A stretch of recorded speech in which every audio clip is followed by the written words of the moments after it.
Today I'm going to be teaching you all about the Fibonacci Extension Tool. I'll show you how to set up the tool, how to actually draw it onto a chart properly, what the Fibonacci extension actually means, and how to use it in two different ways. The first being in Elliott Wave, and the second being in looking for major support and resistances in the market. I'll close it off by showing you some real market examples of using this tool and how it could have benefited you.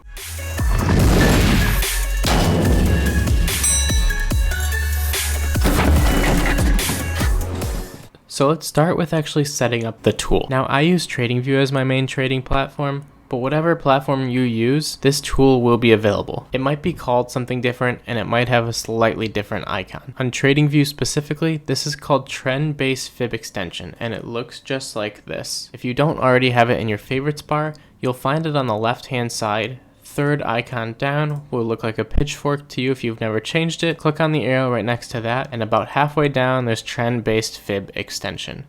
When we click on that, we now have it toggled. In order to draw this for the first time, you actually need to click in 3 different spots. So just to get this to show up for the first time here, I'm going to click randomly in 3 spots so you can see what this might look like. Now, this has a whole bunch of clutter that I really don't like to see in my tools. So the first thing I'm going to do here is set this up to my liking. I'm going to right click on this and go into settings. And the first thing I'm going to do is turn off the background colors. I really don't like how they fill in between the lines like this. And really, we don't care about the zones in between the lines. We only care about where the exact lines actually fall. So if you scroll all the way down, you'll see background. I'm going to turn that off. And next up, to declutter this a little bit more, I'm going to turn off the prices. I can always hover the lines and see the prices anyways. I don't really need this information always sitting there. So I'm going to uncheck the prices box here. And you can see it's already getting a lot cleaner on my chart. I like to keep things super simple, so the less information, the better, while still leaving all of the important information on my chart. Next up here, the levels between 0 and 1 aren't really important. We're using this tool as an extension, and so I only use values between 1 and 2 for this. This will make more sense later on. I'll toggle off all of them that are under 1, so these 5 right here. And I don't really need the 0 line. It's going to be obvious where 0 is based on how I use this tool, so I'll get rid of that one as well. The final thing that I like to do is line up these numbers with their actual lines. I think it looks a little bit off when they're hovering above the lines like this. So I'm just going to go ahead and go down here to labels and choose from top to middle. Next up here, I'm going to actually switch this to the numbers that I like to use. The first one is 1.0, which is actually already on the chart, but this gray line is really hard to see. What I'm going to go ahead and do is switch this to a pink color so it really stands out to me. This 1.0 is an important line, and I like this one right here. The next important line I like to have on my chart is the 1.272. Without going into too much detail of where this comes from, you can remember from my previous videos that I like to use the 618, and similarly here I'm going to end up using the 1.618. If you take the square root of 1.618, you actually get 1.272, and shockingly enough, this number ends up playing super well technically. So I'll add that one to my chart, and I actually like the default color it comes with, this navy green. The next number I like to add is the 1.414. This is another square root number, and it's the square root of 2. This number is also very important in technical analysis. I'll add this one to my chart, and this is actually the color I like to have this one as, this red color. So I'll leave that be. Next up is the 1.618 that I was just talking about. In my Fibonacci retracement video, I showed you that the 618 or the 61.8% retracement is extremely important and starts the golden zone. So I make that line gold in my Fibonacci retracement, and to match that, I make the 1.618 gold as well. And the final number I like to have is the 2.0. Because this is another baseline number, I like it matching the 1.0. So I go ahead and change this to just be 2.0 and change it to that pink color I have for the 1.0. Finally, I'll toggle off the last 2 numbers that I don't need, go back to the chart, and this is exactly what I like to have for my Fibonacci extension, these 5 levels. Of course, once you have this, you should go into the template menu here, click on the arrow, click save as, and type in a template name that you would remember, or just one you like to name it.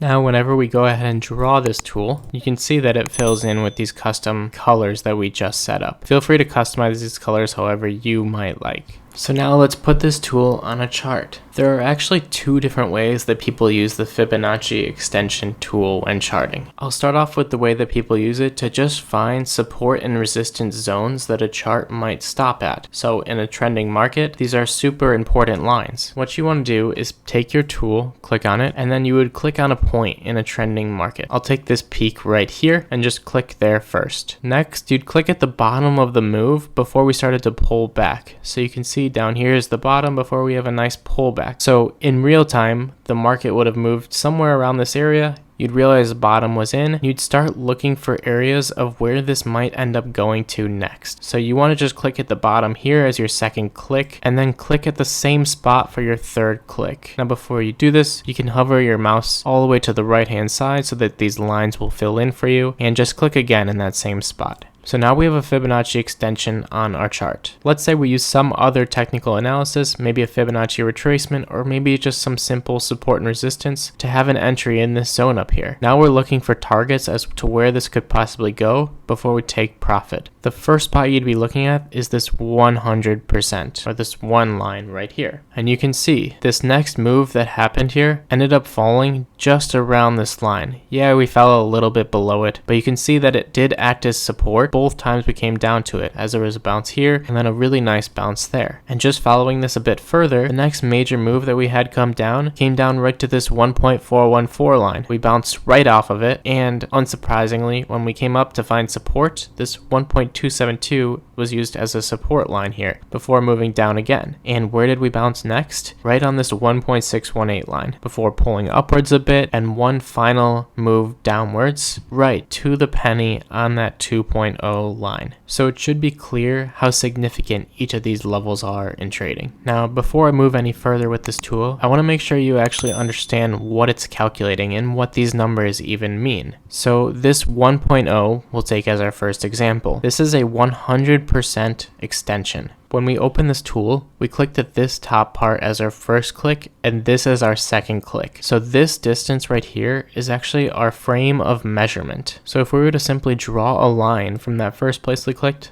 to the second place we clicked, this is the measurement we're going to be extending. And what I mean by that is, let's say we take this line and copy paste it and put it right below itself. Now I have a little bit of human error in dragging these, but I think the point comes across. You see where this line comes down to? Right at that 100%. So in essence, we're taking this distance, we're extending it 100% or a full length of this line again, and that's where our 1 falls. So the distance of this move right here is the distance from our third and final click, which we started up here, down to this line. Because remember, first click was up here, second click was up here. That's our frame of reference. Third click was right here again, which is where we want to start the measurement from. If you were able to grasp this concept, you should be able to understand where each of these numbers come from. This is just a 127% extension of this move. This is a 141%, etc. down to the 200% here. So if we were to double copy this pink line and pull it just below, you can see that the 200% lines up exactly where we would expect it to. So go ahead and play around with this tool and just see how often these lines actually are important on your own. You might think I'm just cherry picking this one example that happens to work, but I bet you if you try it out, you'll find a bunch of examples as well. Now, the second place I like to use this tool, and personally the place I used it in more often, is in Elliott Wave. Now I have a whole tutorial series on Elliott Wave, and I'll link part 1 in the top right corner right now in case you want to start that. But in essence, the theory of Elliott Wave says that the market trends in these waves of 5s and corrects in 3s. And when identifying these in the market, these actionary waves, the 1, the 3, and the 5, have specific ratios relative to each other that are the most likely.